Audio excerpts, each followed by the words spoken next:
அனைவருக்கும் என் பணிவான வணக்கம். நம்ம திமுக கவர்மெண்ட் மக்களுக்காக பல நல்ல திட்டங்களை கொண்டு வந்திருக்காங்க.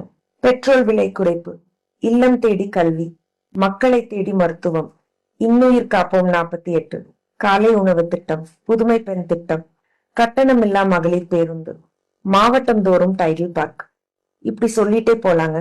மக்களுக்கு என்ன பண்ணணுங்கிற தெளிவு திமுக கவர்மெண்ட்டுக்கு மட்டும்தாங்க இருக்கு. பாஜக போன்ற பலவீனமான கட்சிகளுக்கு தமிழ்நாட்டை பத்தி எந்த ஒரு புரிதலும் இல்லை. A good leader should have an efficient understanding of the entire country and not just North India. இன்னொரு விஷயம், தமிழக வெற்றி கழகத்தின் தலைவர் திரு விஜய் அண்ணா மீது எனக்கு எந்த ஒரு பர்சனல் விரோதமும் கிடையாது.